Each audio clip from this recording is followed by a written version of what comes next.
hoy la bienvenida a una nueva edición del Fórum Europa que organizamos con la colaboración de Red Eléctrica, BT y Asisa.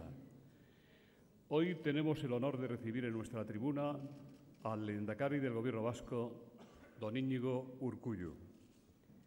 Hace muchos años que venimos observando, aprendiendo y apreciando de este político de ideología profunda e irrenunciable, de formas exquisitamente democráticas y de rumbo invariable.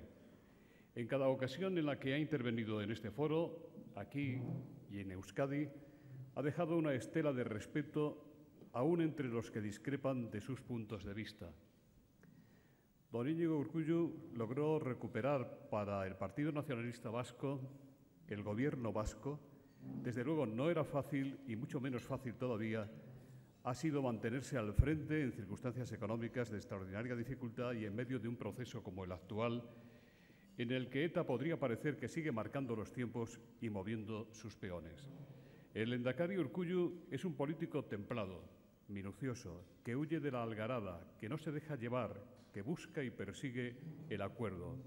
Un líder que, como muy pocos otros en nuestra vida política, sabe medir los tiempos y, no obstante, conseguir avanzar en el logro de objetivos que devuelvan al País Vasco al cambio del progreso y del bienestar, al afianzamiento de un modelo económico fuerte, como siempre ha sido en Euskadi.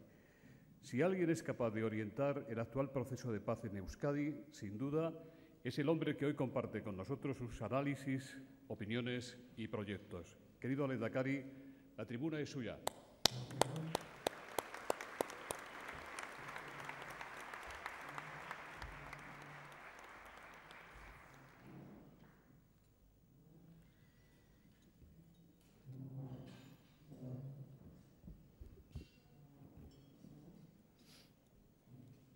Egun on, buenos días a todas y todos.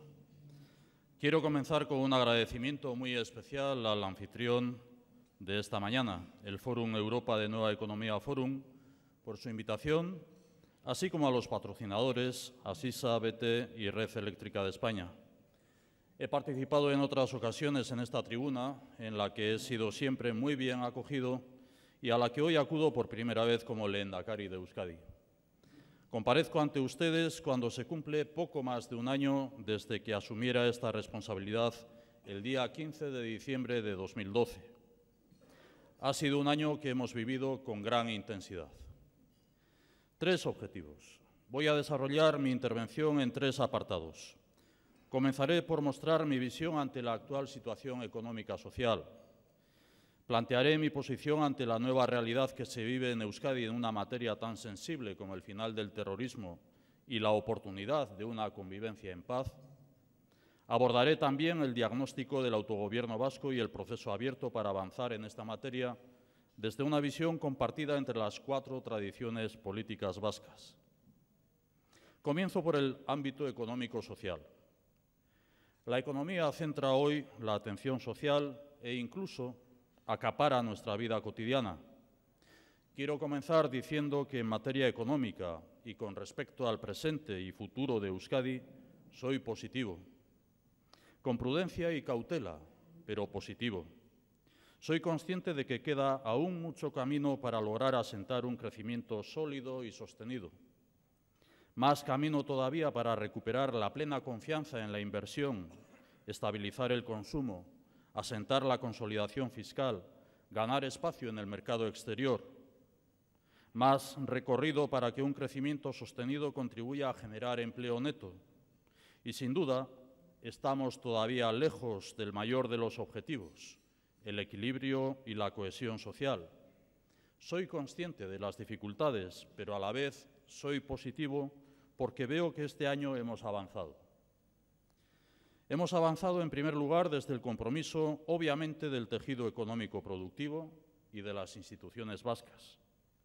La prioridad central compartida es afrontar la crisis, asentar las bases para que la recuperación se desarrolle sobre tierra firme y nos permita ganar un nuevo futuro económico. Cuando asumí la lehendakaritza, las circunstancias, también en cuanto a la gestión económico-financiera del Gobierno vasco, eran diferentes a las que vivimos hoy. Nuestra preocupación inmediata, nuestro primer objetivo era instalar el rigor económico y la sostenibilidad financiera de la Administración vasca. Es cierto que nuestro nivel de endeudamiento, en el entorno del 12% del PIB, es menor que el de otras administraciones públicas. Ahora bien, somos conscientes de la necesidad de controlar el acceso al endeudamiento. Primero, porque los ingresos fiscales tendrán incrementos muy moderados durante los próximos años. Segundo, porque la deuda puede llegar a estrangular la capacidad de inversión y gasto en los servicios públicos. Además, la deuda pública merma la financiación a la iniciativa privada, la gran necesidad actual de la economía productiva. Desde el primer momento hemos introducido como base de nuestra acción el rigor y la búsqueda de una mayor eficiencia en la gestión. El segundo gran objetivo del Gobierno vasco este año en este ámbito ha sido garantizar los servicios básicos para la ciudadanía. Es nuestro compromiso con las personas, servicios esenciales de las políticas públicas sociales. La salud, sanidad, educación y protección social han sido nuestra prioridad. Más del 70% de nuestro presupuesto está orientado a garantizar el nivel de calidad y el carácter público y universal de estos servicios esenciales. Considero que no dejar a nadie atrás es el primer compromiso de toda administración pública. La ciudadanía en Euskadi es consciente de las dificultades económicas y del necesario rigor presupuestario, pero sabe también que no se van a cuestionar los servicios básicos. En Euskadi, los servicios esenciales de sanidad, educación y protección social están garantizados. El reto es afianzar su calidad. Y el tercer gran objetivo ha sido, es y seguirá siendo generar las condiciones para la reactivación económica y el empleo. Los dos ejes de la estrategia del Gobierno son el desarrollo humano y el crecimiento sostenible. En la cúspide, el empleo, que es el gran factor de integración social. En este terreno económico-social, el ejercicio 2013 ha sido difícil para Euskadi, muy difícil. El deterioro de la economía productiva no se ha superado y el consumo ha seguido totalmente paralizado. Tan solo en la recta final del año se ha apreciado una leve reactivación del consumo. Como consecuencia, 2013 ha sido un mal año para las empresas y las familias. El crecimiento del paro se ha contenido, sí, pero todavía no se está generando el empleo necesario para garantizar la sostenibilidad, el equilibrio y la cohesión social. Los dos colectivos más afectados han sido los jóvenes, que no se incorporan al trabajo y deben buscar oportunidades fuera, y las personas mayores de 45 años, con el altísimo impacto social que esto supone. En Euskadi, las empresas han seguido con dificultades. Al cierre del ejercicio 2013, podemos decir que las empresas han aguantado, han logrado mantener viva la actividad y el negocio. Lo han conseguido sobre todo gracias a la base exportadora de muchas empresas que están consolidando y ampliando sus mercados exteriores. Así, 2013 ha sido un año récord de exportaciones en Euskadi. Hasta aquí la acción coadyuvante y propia del Gobierno, pero el futuro económico del país necesita más. El pasado mes de mayo convoqué como lehendakari a los representantes de todos los grupos parlamentarios vascos. El orden del día de aquella reunión tenía 3 apartados: un diagnóstico de situación, compartir unos principios y plantear la necesidad de abordar 4 grandes consensos de país. El diagnóstico de situación es conocido y no me voy a detener. Falta de confianza en la inversión y el consumo, recesión y afección al desempleo, necesidad de una actuación concertada que sirva de estímulo a la actividad económica. Sí me detengo en los principios, porque caracterizan el modelo vasco de desarrollo económico. Primero, una estrategia clara, saber a dónde podemos ir. Segundo, cumplir la palabra dada, la seriedad y el rigor en la acción política. Tercero, la garantía de transparencia. Y cuarto, la acción concertada, la búsqueda del consenso. Los responsables políticos e institucionales tenemos que partir de una constatación indudable. El actual modelo de gobernanza está cuestionado por una parte apreciable de la sociedad y la opinión pública. Hay razones objetivas para que así sea. La falta de transparencia y la falta de respuesta ante la corrupción, la ausencia de rigor en la gestión de las cuentas públicas y en el cumplimiento de los objetivos de déficit y deuda, el incumplimiento de las propuestas electorales, la imposibilidad de alcanzar unos acuerdos de mínimos ante la profundidad y gravedad de la crisis económica. Solo desde el reconocimiento de esta realidad y desde la asunción de unos principios compartidos podremos recuperar la confianza pública. Sé que no se considerará suficiente, pero el empeño de nuestro Gobierno ha ido en esta dirección. Primero, dar ejemplo. Nuestro empeño ha sido reducir la estructura del propio Gobierno y los gastos de funcionamiento. Segundo, cumplir la palabra dada. Hemos aprobado un programa que detalla objetivos e iniciativas para 1000 días. Está publicado y es evaluado de forma transparente y permanente. Tercero, transparencia y verdad. Nuestro empeño ha sido firmar un código ético y de buena conducta por todos los cargos públicos. Ha sido dar a conocer con total realismo el estado de las cuentas públicas. Ha sido asumir con claridad que en ámbitos como la cooperación, la innovación o en determinadas inversiones o subvenciones no hemos podido atender todas las demandas recibidas.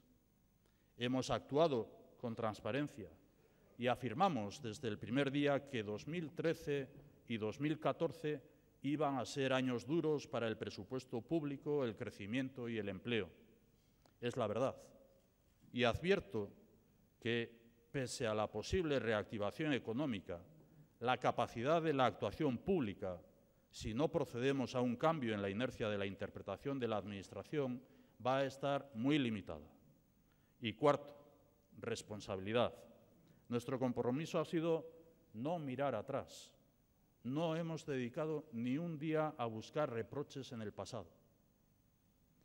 Como he dicho, el pasado mes de mayo propuse a los partidos políticos 4 grandes consensos: estabilidad presupuestaria, pacto fiscal, reactivación económica y sostenibilidad de la política social. Hoy hemos dado cumplimiento a 3 de ellos y tenemos voluntad de avanzar en el 4º este mismo año. El primero, la estabilidad institucional y presupuestaria, es la base del crecimiento. Las principales instituciones vascas están hoy gobernadas en minoría. Este consenso básico ha permitido que casi todas iniciemos el año con presupuestos aprobados.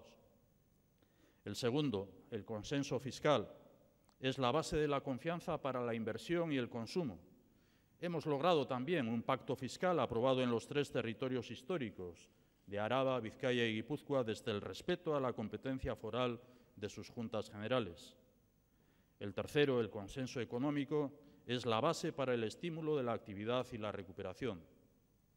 Me van a permitir detenerme en este punto. La semana pasada aprobamos el programa Marco para el empleo y la reactivación económica, un programa de actuación concertado para 3 años, 2014-2016, después del trabajo que habíamos desarrollado en el año 2013, que orienta nuestras principales decisiones económicas. Supone un compromiso de inversión de 6.475 millones de euros. Nuestro presupuesto aprobado para este ejercicio 2014 es de 10.200 millones de euros. Para el periodo 2014-2016, un compromiso de inversión de 6.475 millones de euros y responde a las necesidades de la empresa, de la economía productiva real. Este programa actualiza el modelo vasco de desarrollo económico. En realidad, la política industrial desarrollada los últimos 20 años es la que hoy está garantizando el mantenimiento de nuestro tejido productivo, con base tecnológica, con una visión global y con la innovación como herramienta esencial de crecimiento. Reforzar esta política industrial es nuestra prioridad. Somos conscientes de que las políticas que hoy diseñamos y apliquemos serán las que garantizarán la viabilidad económica del país. Este programa Marco apuesta por una política económica que tiene como finalidad impulsar el empleo y dicho con toda humildad, creo que puede ser una referencia en el conjunto del Estado. Contempla, en primer lugar, un plan de choque por el empleo, una apuesta por las políticas activas que integra 6 medidas: financiación de las pymes, emprendimiento, formación, programas de inserción laboral, apoyo al empleo juvenil y un programa Renove en rehabilitación de edificios públicos y privados. La Administración no crea empleo, pero puede facilitar las condiciones y debe garantizar la solidaridad con los colectivos más desfavorecidos. Propone un modelo de recuperación de la competitividad basado en 4 pilares: industria, inversión, innovación, internacionalización. Nuestra apuesta es esta estrategia 4I. Queremos seguir en cabeza en los ratios de inversión universitaria, apoyo al emprendimiento, inversión en I+D+I sobre el PIB y también en apoyo financiero a la empresa. El Gobierno vasco ha integrado en el Instituto Vasco de Finanzas todas las herramientas de gestión pública para la participación, financiación y promoción de la iniciativa empresarial privada. Me he referido a los 3 consensos alcanzados en Euskadi este año: presupuestario, fiscal y estímulo económico. El 4º pendiente son las políticas públicas y sociales, un consenso que dote de seguridad y sostenibilidad a nuestro sistema de protección social. Lo afrontamos con confianza porque se ha abierto en Euskadi un ciclo de entendimiento y acuerdo inédito en el pasado inmediato. Este es el camino compartido en el ámbito de la política económica que me permite ofrecer hoy una visión positiva. Cierro este apartado con unas palabras sobre el futuro económico. Veo el futuro con incertidumbres aún. Salimos de la recesión, pero seguimos en la crisis. Entramos en un periodo de recuperación que va a ser largo y exigente. En realidad, estamos viviendo un cambio más profundo, una transformación económica. Las economías de las que dependemos y a las que hasta ahora estamos vinculados no presentan escenarios de crecimiento estable. Las altas tasas de desempleo, déficit y deuda siguen siendo el lastre económico en España. Entramos en un nuevo ciclo que en el corto plazo no será de crecimiento con empleo. No entiendan esta visión como negativa, sino como realista. Lo importante es obrar en positivo. Necesitamos inversión y tenemos que favorecer la inversión. Los mercados nos miran y ven la oportunidad. El objetivo central es favorecer la inversión productiva no especulativa, responsable y con vocación de permanencia. Hacerlo desde el ofrecimiento de estabilidad y con una gestión en la que tanto los compromisos sociales como la transparencia sean el objetivo también a poder mostrar. Como les decía, no solo tenemos el deber de sacar el país de la crisis, tenemos la responsabilidad de generar las condiciones para garantizar la economía del futuro, economía productiva, economía basada en la industria, la innovación y la internacionalización, economía responsable que confíe en las capacidades a largo plazo y ayude a generar cohesión social a través del empleo responsable. Reitero que en el ámbito económico, con toda prudencia, mantengo una visión positiva. Voy a abordar, en segundo lugar, el ámbito de la paz y la convivencia. La situación hoy en Euskadi es de menor tensión social y la sociedad está expectante. La desaparición de la práctica del terrorismo ha permitido abrir la puerta a una primera fase de acercamiento y normalización de las relaciones políticas. Tenemos todavía mucho camino que recorrer para asentar una convivencia normalizada, pero el clima político está menos condicionado. Poco a poco hoy todos nos vamos acostumbrando a las nuevas circunstancias, en la seguridad de que la palabra sea la única herramienta que caracterice la discrepancia y, en su caso, los votos. Este es el mayor de los valores políticos para la sociedad vasca. El bien superior en Euskadi es la paz.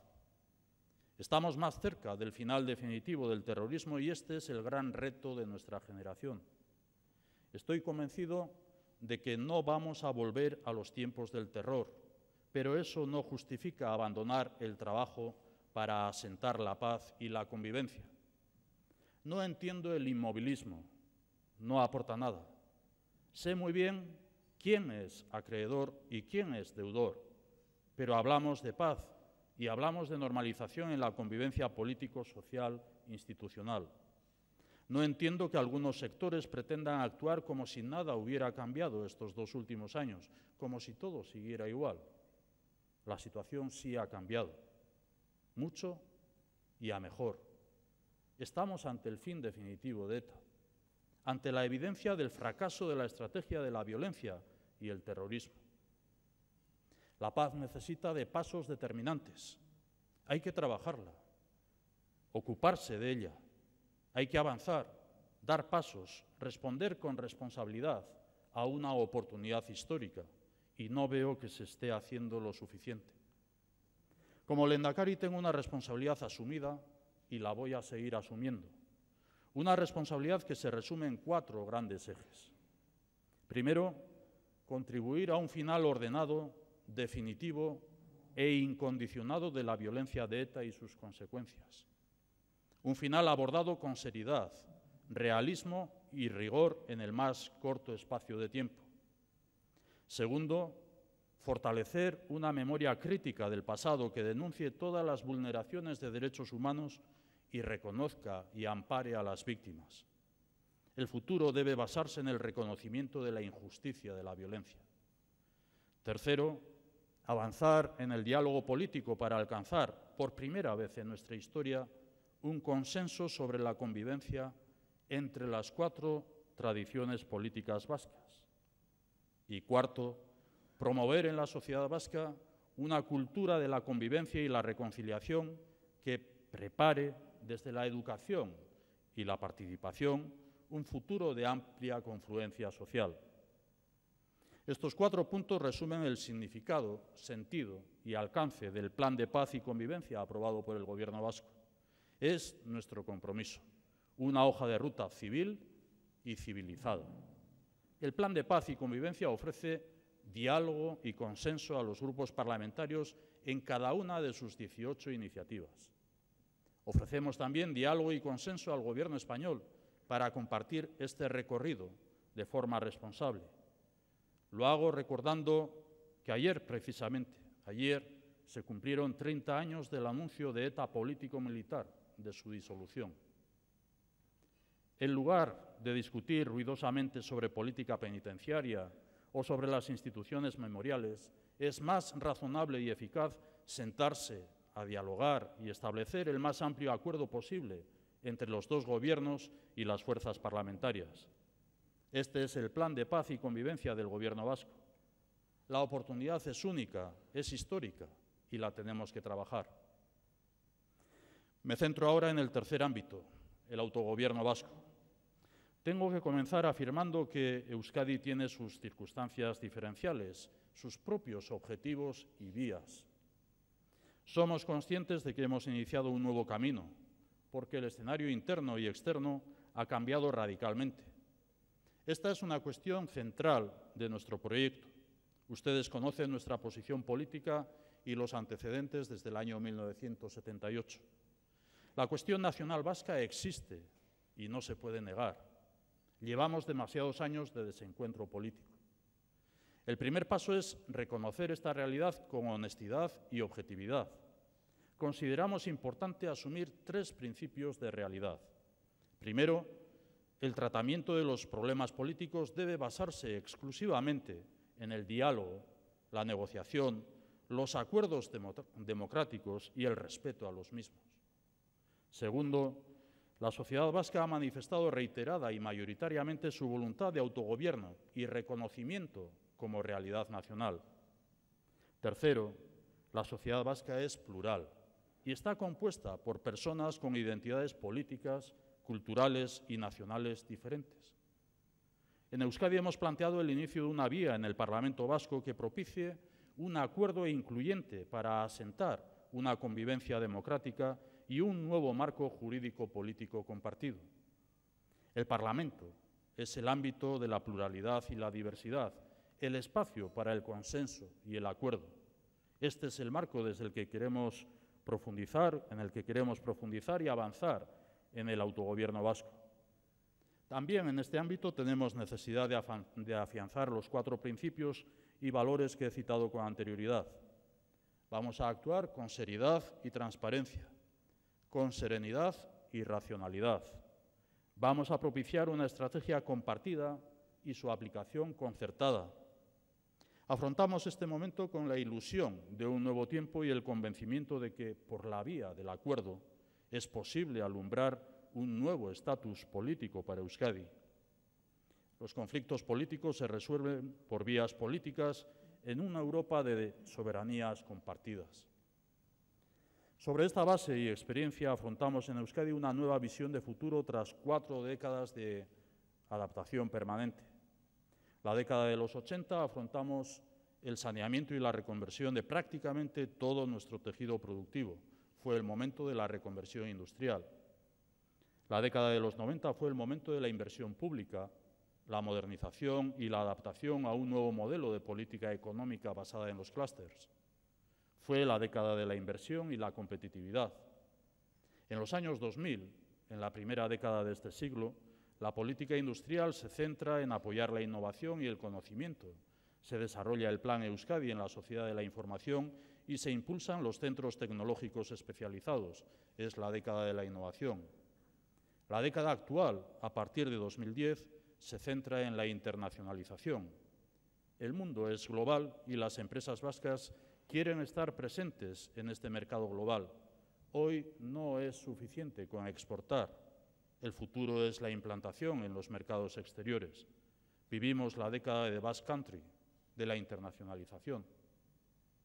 Desde esta visión, nuestro proyecto es Euskadi 2020, con la mirada también al 2030.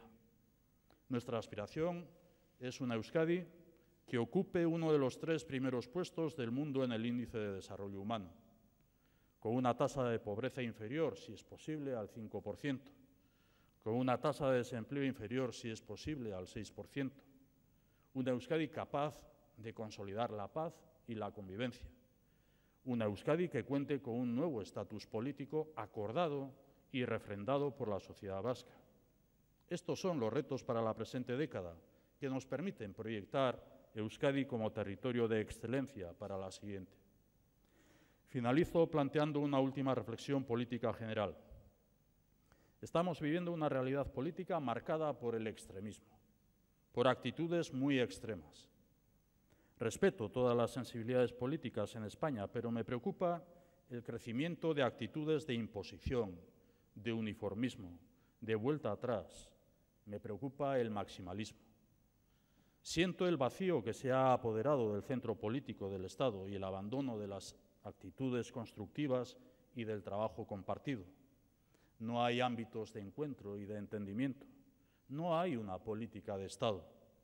La acción política es cada vez más coyuntural y radical. Es paradójico el momento político. Hay una desinstitucionalización generalizada. La política se desprecia cuando en realidad es más necesaria que nunca. Se desprestigia a las y los responsables políticos cuando son más necesarios que nunca. Nosotros tenemos nuestra responsabilidad, el deber político. Tenemos que ofrecer soluciones. La sociedad nos está pidiendo entendimiento y acuerdos.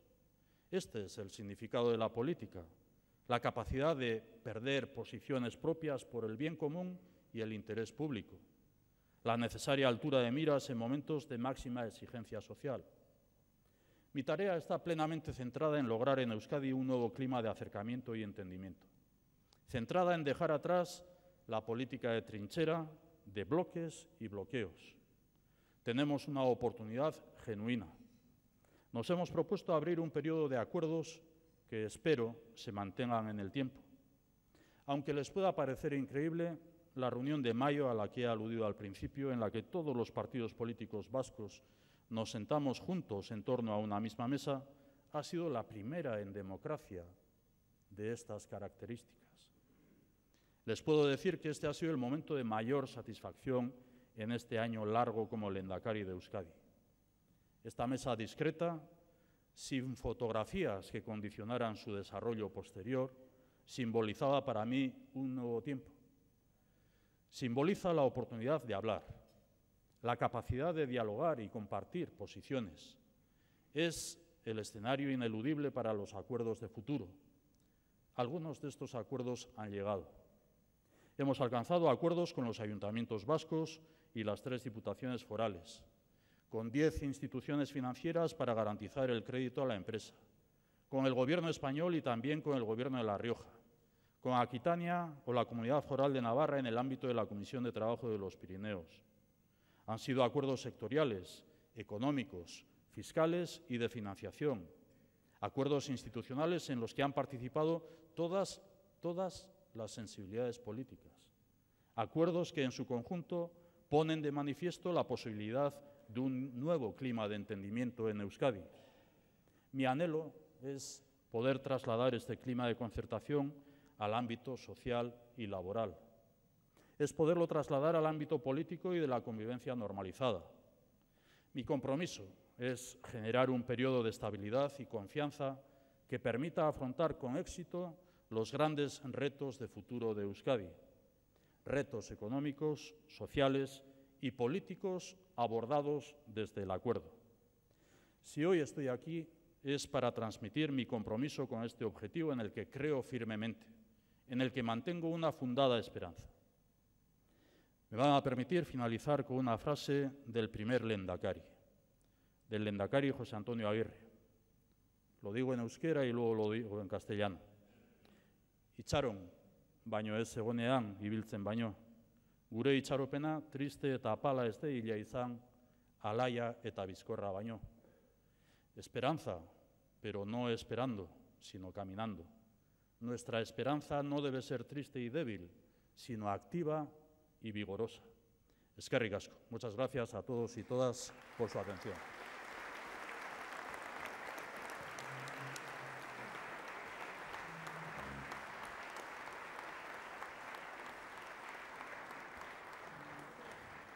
Muchas gracias, lehendakari.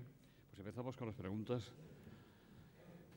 Aizpea Cearreta, de ETV, Sandra Gallardo, de Radio Nacional de España, y Mariana Cancedo, de Televisión Española, le preguntan: aprovechando su estancia en Madrid, ¿es cierto que ayer se reunió con el presidente del Gobierno? En caso afirmativo, ¿obtuvo de él, de don Mariano Rajoy, la respuesta que esperaba en materia de paz y convivencia?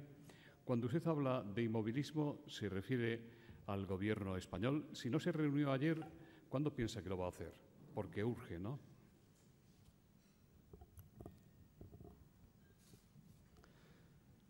Bien, si la reunión ha sido o será, habrá sido o será con total discreción, por petición de una de las partes. Evidentemente es necesario el diálogo, es necesario contrastar las informaciones. Cuando me refiero al inmovilismo, no me refiero solamente al inmovilismo por parte del Gobierno español. He dicho en la disertación que soy muy consciente de quién es acreedor y quién es deudor, quién tiene qué responsabilidades. Y, por lo tanto, también en cuanto a las responsabilidades, la responsabilidad del movimiento, en quienes fueron quienes dijeron que estaban llevando el peso de un proceso unilateral. Por lo tanto, el inmovilismo por parte de unos y de otros, me refiero al Gobierno español, en lo que sea el ámbito de sus competencias, en lo que sea también el ámbito del diálogo, el ámbito del contraste de pareceres, inmovilismo también en todo lo que representa el mundo de la llamada izquierda abertzale. Nosotros, desde el Gobierno, tenemos muy claro que nos hemos de mover. Hemos aprobado un plan de paz y convivencia. Además de haber aprobado un plan de paz y convivencia, hemos fijado cuáles son los 4 grandes principios que hemos participado a las principales formaciones con representación parlamentaria, tanto en el Parlamento Vasco como en el Congreso de los Diputados y en el Senado. Reitero, nuestro planteamiento está basado en una aspiración que es el final definitivo de ETA, en lo que es, por lo tanto, la disolución de ETA. Pero para llegar a la disolución de ETA hay que ir de una manera ordenada. Es lo que nosotros denominamos el final ordenado de la violencia, el final ordenado también de las consecuencias de la violencia y el final ordenado para la construcción de un proceso de convivencia.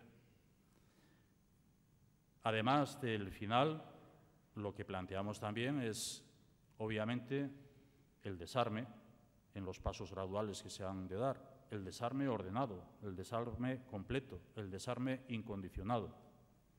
Planteamos también el reconocimiento del daño injusto causado y planteamos también la necesidad de construir una memoria desde lo que es un punto de partida divergente para llegar a un punto de llegada, valga la redundancia, de común interpretación de lo que es la memoria que afecta a Euskadi en el reciente pasado.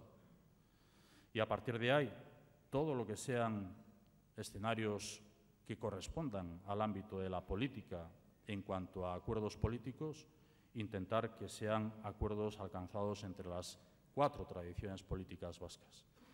Esto es lo que vengo planteando, insisto, al Gobierno español, planteo también a la llamada izquierda abertzale y planteo también a las formaciones políticas. Nosotros no vamos a estar quietos, el Gobierno vasco va a seguir trabajando. ¿Quién le ha pedido, señor Urkullu, a quién discreción sobre el encuentro de usted con el presidente del Gobierno? Bueno, que ha dicho usted que una parte. Se ha sabido que durante el año pasado yo mantuve 3 encuentros físicos, uno de los cuales fue público, 2, por lo tanto, fueron privados o fueron discretos, no secretos, porque es sabido. En el Parlamento yo fui interpelado también, fui preguntado por una formación política en el Parlamento vasco sobre el secretismo de las reuniones. Bueno, yo creo que todo el mundo sabe que si queremos que las cosas avancen hay que trabajarlas previamente con mucha discreción, desde la lealtad a lo que son los principios que he manifestado, pero desde lo que es un compromiso de que sea efectivo el proceso de conversaciones, el proceso de diálogo. Hasta el presente me he encontrado con una actitud, como he dicho, de inmovilismo en aquello que es competencia del propio Gobierno español. Espero que, a pesar de que la petición del encuentro entre el presidente del Gobierno español y el Lehendakari sea de mantener la discreción por parte del Gobierno español, esa petición, eso redunde en que sea efectiva ese intercambio de opiniones, ese intercambio de pareceres, o, en todo caso, las propuestas que el Lehendakari una y otra vez presenta al presidente del Gobierno español. Asier Urtasun le pregunta si le ha pedido o si le va a pedir al presidente Rajoy, de nuevo, que acerque a presos de ETA a Euskadi como gesto tras los 2 últimos comunicados del colectivo de presos y tras la foto del matadero de Durango. No es como condición de la foto ofrecida por el colectivo de presos políticos, ¿no? Es una apelación que desde las instituciones vascas se viene realizando ya desde la década de los 90. Desde la década de los 90, por lo tanto del siglo pasado.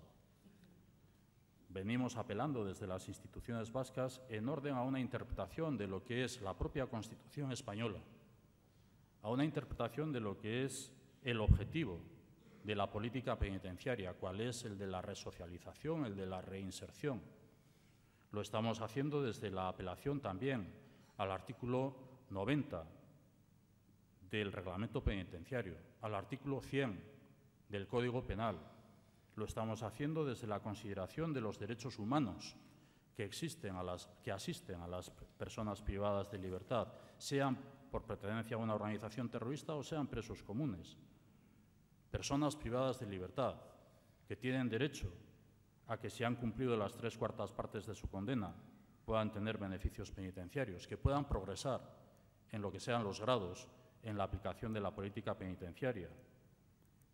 Asisten derechos a las personas en situación de enfermedad grave, encarceladas. Asisten estos derechos. Y es una reivindicación por parte de las instituciones vascas, insisto, desde la década de los 90. Y si lo aplicamos también a lo que es el llamado colectivo de presos de ETA, y yo no utilizaré el término presos políticos, el llamado colectivo de presos de ETA, también hay que tener en cuenta la incidencia que una política de dispersión, de alejamiento, supone en lo que es la convivencia social, político e institucional, convivencia social, político e institucional en Euskadi. En el resto del Estado esto se vive de otra manera, pero en Euskadi se vive de manera muy propia. La convivencia social, político, institucional, como consecuencia también del efecto de una política de dispersión y de alejamiento.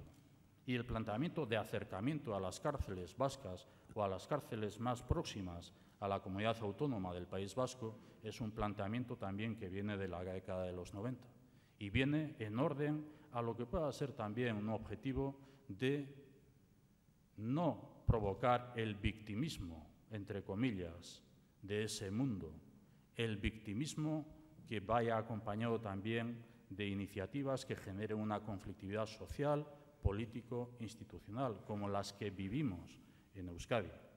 Está planteado, por lo tanto, que haya una modificación de la política penitenciaria desde el cumplimiento de la legislación existente, y no condicionada a lo que haya sido el llamamiento del colectivo de presos, no condicionada a los pasos que ETA vaya dando. Son caminos paralelos, son caminos que no están condicionados para lo que es la óptica del Partido Nacionalista Vasco y la óptica del Gobierno vasco. Carolina Gómez, de la cadena SER, dice: entiende las críticas del Partido Popular por el plan de paz y convivencia que aprobó ayer el Gobierno vasco. ¿Qué le parece que se diga que se están equiparando unas víctimas con otras? Rafael González Pérez, de Hispan Televisión, confía en la izquierda abertzale para avanzar en el proceso de paz. ¿Qué le parece que Bildu haya dicho que no es el momento todavía para estas medidas? Javier Pagola, de ABC, el Gobierno vasco acaba de equiparar a las víctimas de terrorismo y a las víctimas de abusos policiales en el nuevo plan educativo. ¿No es una forma de diluir la responsabilidad de ETA y avalar la teoría de un conflicto entre dos bandos violentos? ¿Es esto como pretenden que los escolares vascos no sepan lo que ha supuesto ETA? Y finalmente, Juan Rubiales, de Antena 3 Televisión, noticia de La Razón: familiares de etarras aleccionarán en los colegios contra la represión. ¿Qué tiene que decir? Bien, como siempre, con todo el respeto al ejercicio de la profesión periodística y todo el respeto a los profesionales de los medios de comunicación, pero como es bastante socorrido y recurrente en mí también, yo lo que pido es un ejercicio de rigor en todo lo que sea el ámbito, ya sea social, económico, deportivo, pero fundamentalmente en el ámbito político y sobre todo cuando hablamos de estas cuestiones.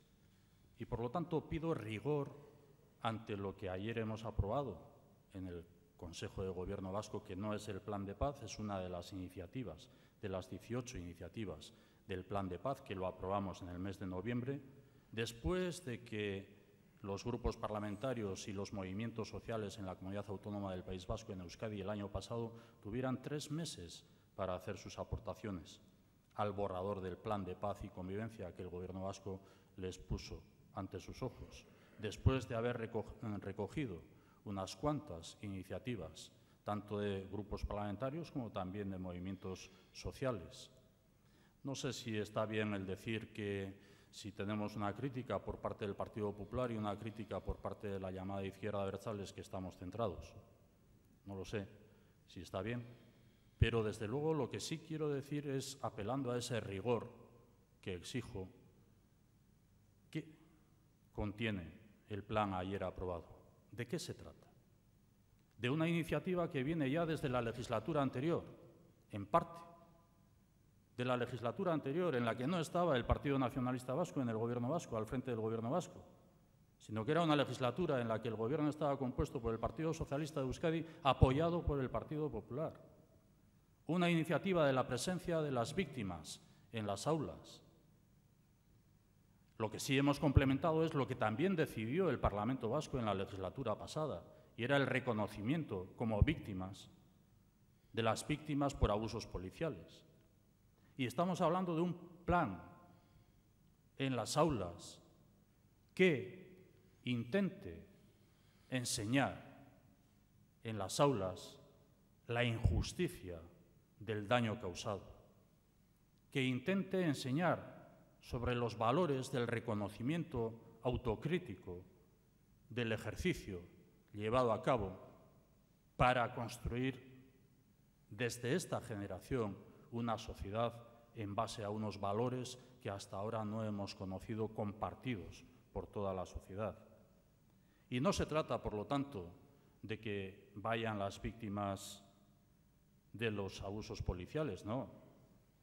En la experiencia a transmitir en las aulas estarán víctimas de ETA, como lo estuvieron en la legislatura pasada, estarán víctimas del GAL, que existen, y estarán víctimas de abusos policiales.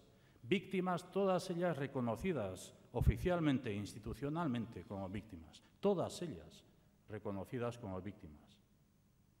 Y será compromiso del Gobierno vasco el formar a esas víctimas en las claves de lo que tienen y de cómo han de proceder en las aulas, en ese objetivo del ejercicio de la autocrítica por lo vivido en el pasado, el ejercicio de la profundización en la injusticia del daño que se ha sufrido, del daño que otros han ejercido, y asentar lo que sean los valores de una convivencia, insisto, en paz.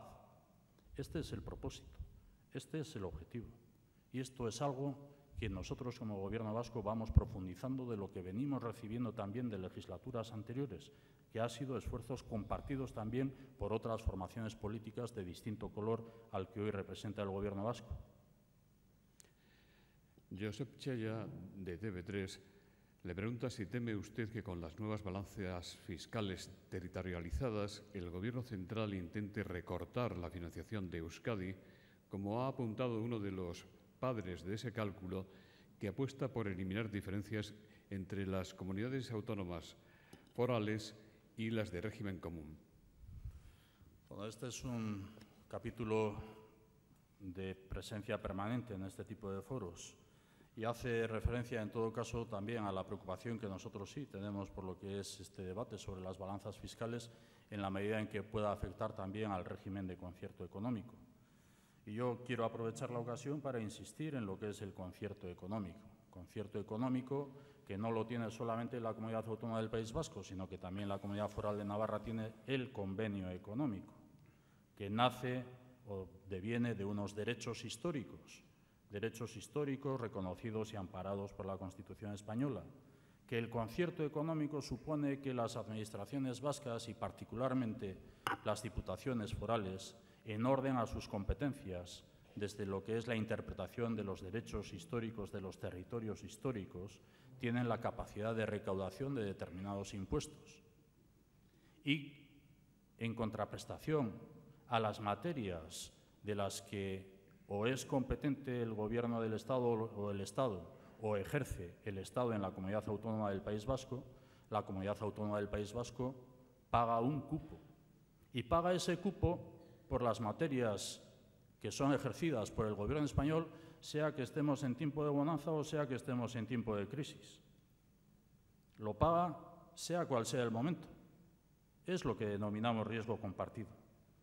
La cuestión está en ejercitarlo bien y en ejercitar bien lo que es un derecho histórico. Por eso es la preocupación que nosotros tenemos, efectivamente, de cuáles puedan ser las pretensiones o los objetivos ocultos. Nosotros seguiremos defendiendo, como es obvio, que el concierto económico, como en el caso de Navarra, el convenio económico, deviene de unos derechos históricos, es un ejercicio de responsabilidad y es un ejercicio que además es solidario con el Estado en la medida en que nosotros pagamos lo que el Estado ejerce en la comunidad autónoma, bien en virtud de sus competencias o bien en virtud de lo que no haya transferido a la Comunidad Autónoma del País Vasco, aun siendo competencia de la Comunidad Autónoma del País Vasco.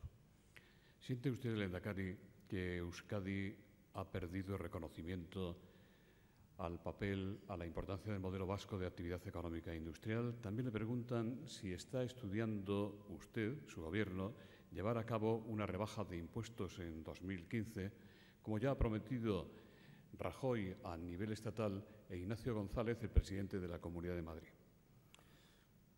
No creo en absoluto que Euskadi esté perdiendo importancia, al contrario. Lo he dicho también en la disertación, las empresas vascas, a las que muestro mi reconocimiento, las empresas vascas que están caracterizando el tejido económico productivo vasco en un 85, en un 90% de ese tejido económico en pequeña y mediana empresa, con una implantación también de grandes empresas en la comunidad autónoma a las que muestro mi reconocimiento también. Todas las empresas vascas están en un esfuerzo de exportación, de internacionalización, de multilocalización, con todas las dificultades que esto supone en un mercado global donde no todo es oro lo que reluce. En lo que se habla de internacionalización hay que hacerlo con mucho cuidado, sabiendo de las experiencias de quienes hasta ahora ya han hecho ese recorrido, también de las experiencias de lo que supone la multilocalización. En los rankings, yo creo que la Comunidad Autónoma del País Vasco aparece permanentemente en los puestos punteros de lo que son los rankings de evolución económica, también en lo que es también la capacidad exportadora de las empresas, en lo que es el Producto Interior Bruto, en lo que es la deuda pública. Lo he dicho antes también, nosotros tenemos una deuda pública que anda en torno al 12%. El Estado español tiene una deuda pública que está por encima del 90%. Y la Comunidad Autónoma del País Vasco lo tenemos en torno a un 12%. Tenemos un índice de desempleo que nos preocupa y nos ocupa. Es por lo que hemos apostado también en ese programa marco de reactivación económica y generación de empleo, con la aportación en el periodo de 2014-2016 de 6.475 millones, con el impulso desde esta actividad y coordinada interinstitucionalmente para la creación de 33.000, 32.000 puestos de trabajo, más los 8.000 que durante el año 2013 hayamos creado. Estamos, por lo tanto, en lo que es una labor que quizás por lo que supone de ejercicio discreto, callado, pues no tiene su relevancia quizás en los debates en los medios de comunicación, pero desde luego estoy muy orgulloso de la capacidad de actuación de la sociedad vasca, de las empresas vascas, y tan orgulloso estoy que, a pesar de los pesares, a pesar de que estamos en esta situación, pues creo que podemos ofrecernos como modelo, como ejemplo.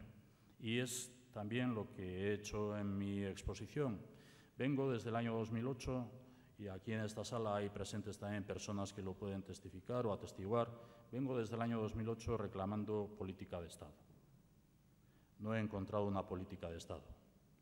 En Euskadi, en la Comunidad Autónoma del País Vasco, sin embargo, intentamos hacer una política de Estado desde este planteamiento de acuerdo entre las grandes sensibilidades políticas y acuerdos interinstitucionales. Seguiré en esa línea.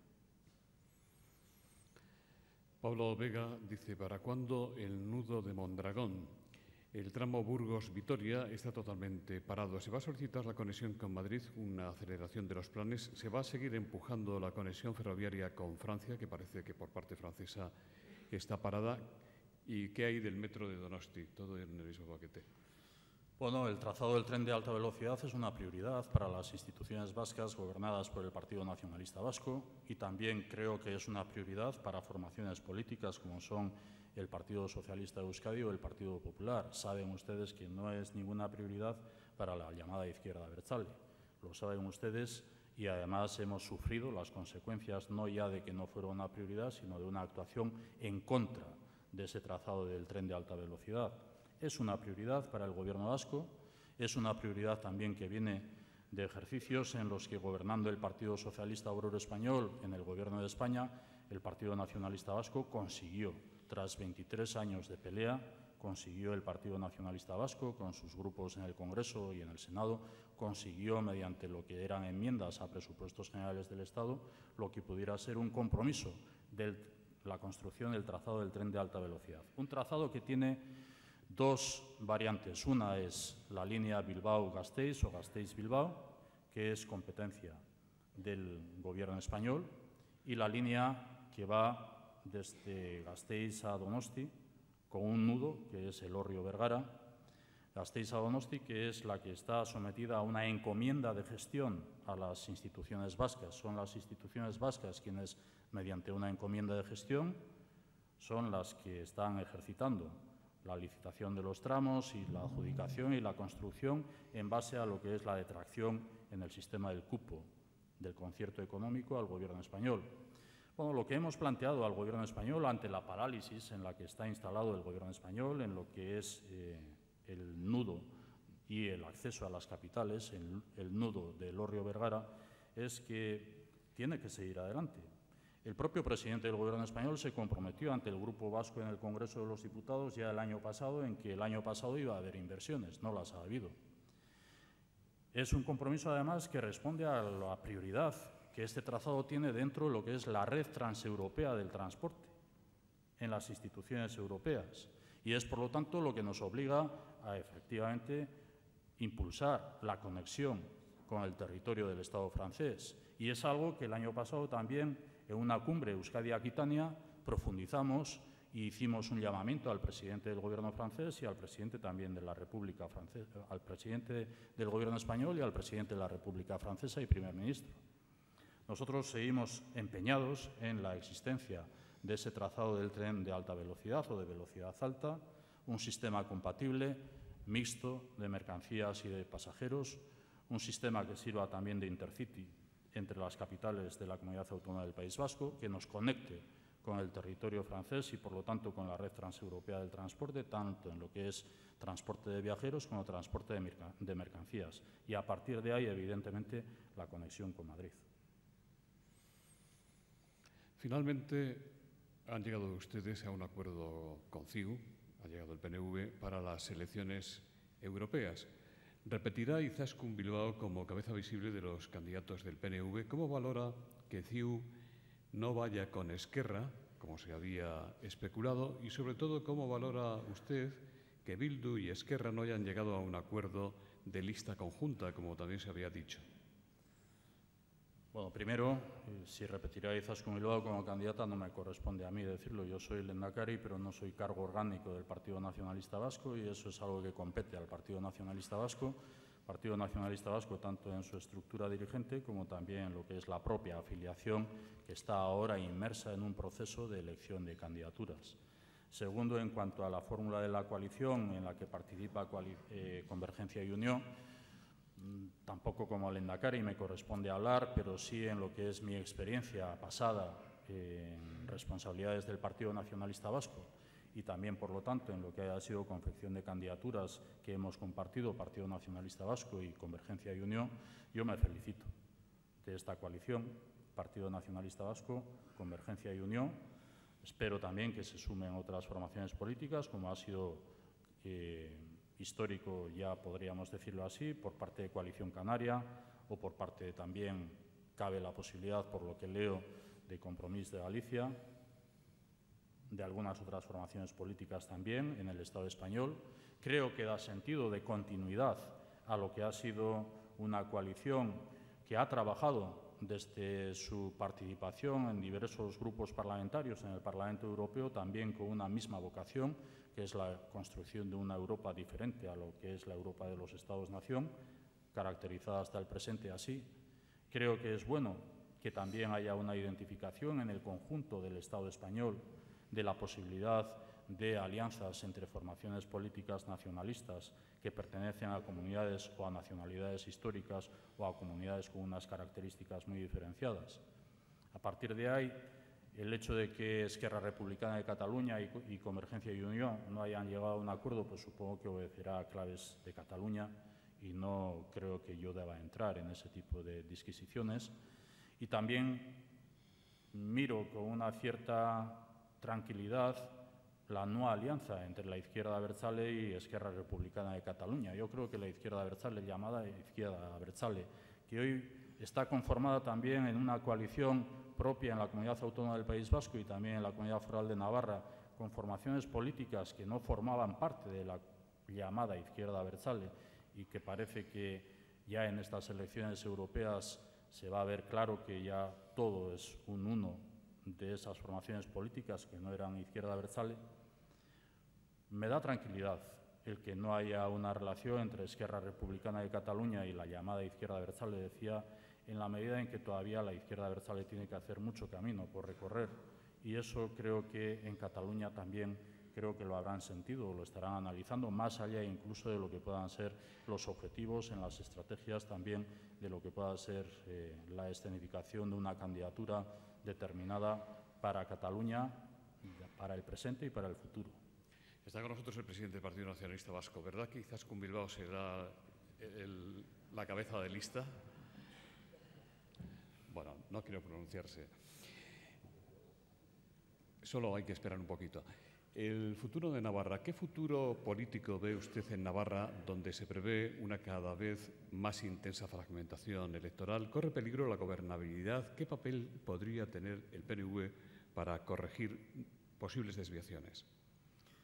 Bueno, yo creo que aquí he de obrar también con el máximo respeto institucional y simplemente constatar, como he dicho también en la exposición inicial, la realidad que afecta a la gobernabilidad de las instituciones vascas es una realidad de gobiernos en minoría y también lo es en la Comunidad Foral de Navarra. Los gobiernos en minoría hacen que sea más exigible, si cabe, la disposición a los acuerdos, la disposición a coaliciones de gobierno o pactos de legislatura o a acuerdos estratégicos. La realidad que se está viviendo en la Comunidad Foral de Navarra es otra bien diferente. Por lo que respecta al Partido Nacionalista Vasco, pues insisto, yo estoy en mi papel de lehendakari, pero simplemente recordaré que el Partido Nacionalista Vasco forma parte de una coalición, también de una formación política, con representación en el Parlamento Foral Navarro y con representación también en muchos ayuntamientos de la Comunidad Foral Navarra, que es Geroa Bai, una coalición, Geroa Bai, que a la luz de lo que es la evolución de estos últimos años se está consolidando, que se está consolidando también en lo que puedan ser expectativas de voto y que esas expectativas de voto parece que dan a Geroa Bai la posibilidad, ante un cambio que pueda suceder tras unas elecciones en Navarra, la posibilidad de la asunción de una responsabilidad de gobierno. Sería bueno que Geroa Bai pudiera participar en una responsabilidad de gobierno en la Comunidad Foral de Navarra. Le preguntan ¿cómo cree que puede influir la actitud del sindicato ELA en la implantación de empresas en el País Vasco o en la deslocalización de compañías en Euskadi? Bueno, también he comentado en la exposición que mi reto para este año también es profundizar en el diálogo social.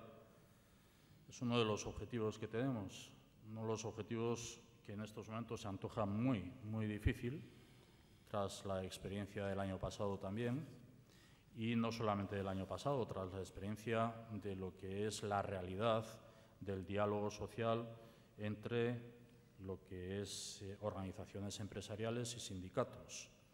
Y en este caso sí es bastante conocido también en estos ámbitos las dificultades que supone para ese diálogo social posturas maximalistas en las que está instalado un sindicato como es ELA.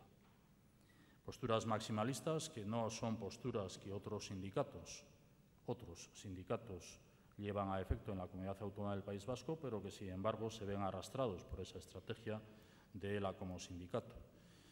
Hay una reflexión en estos momentos no solamente en las instituciones, sino también en lo que son las organizaciones empresariales, sobre lo que tiene que ser otro modelo de gestión en la empresa, y es una reflexión en la que yo creo que deberían también implicarse los sindicatos, y particularmente ELA, con el peso que tiene, y no seguir anclada en un modelo sindical de lucha de clases, en un modelo sindical de crítica y solamente crítica al patrón, entendiendo que el patrón es enemigo de lo social. Es un modelo que está periclitado, es un modelo que no responde a lo que son las sociedades avanzadas en la propia Europa en la que vivimos. Y esta es la demanda que yo hago a ELA, que está bien, la defensa de los derechos de los trabajadores está muy bien. Creo que todos en Euskadi, seamos responsables políticos o seamos responsables empresariales, somos conscientes de lo que es el objetivo de la cohesión social, y desde las empresas se trabaja también por la cohesión social. Las empresas no solamente son los empresarios, son los trabajadores también, Y creo que ella debería saber que no es en el año 2014 el tiempo de estar en el no por el no, en el no por el no.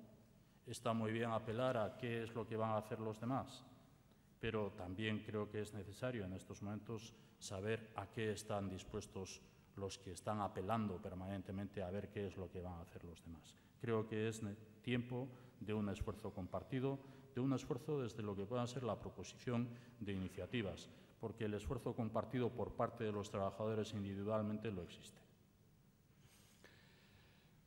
Vamos a finalizar, si le parece bien. El PNV, con Xabier Arzallus de presidente, vinculó su apoyo al nuevo régimen monárquico como una continuidad del Pacto de los Territorios Vascos con la Corona, fundamentado en los fueros. Y Julio Cifuentes le pregunta cómo valora el papel del rey Juan Carlos I. ¿Ha cumplido sus expectativas? Carlos González recientemente se ha manifestado a favor de la República. ¿Por qué? ¿Es el momento de abrir la posibilidad de un debate político que aborde el final de la monarquía? Santos Llamas le pregunta, ¿merecería el príncipe Felipe una oportunidad ya? Es decir, ¿debería ser por abdicación del rey lo más pronto posible? Las más fáciles para el final. Como antes he apelado también al rigor en la información en cuanto a lo que se habla, por ejemplo, se mencionaba el plan de educación en las aulas en la que participaran las víctimas, también exijo rigor cuando en pronunciamientos por mi parte sobre lo que sea y sobre este caso en particular haya hecho en el pasado. Yo he respondido en el pasado a una pregunta sobre si creo realmente que la monarquía o si hay otro sistema que responda más fielmente a la voluntad de la ciudadanía, a la voluntad de la sociedad. Y lo he hecho basándome también en encuestas publicadas por determinados medios de comunicación sobre cuál es la institución que en estos momentos refleja más fielmente la voluntad de la ciudadanía. De ahí derivar que uno sea monárquico, que sea republicano. Mire, la historia del Partido Nacionalista Vasco es tan rica como que 118 años de historia le traen al Partido Nacionalista Vasco a la constatación de que ha habido en tiempo de monarquía y en tiempo de república.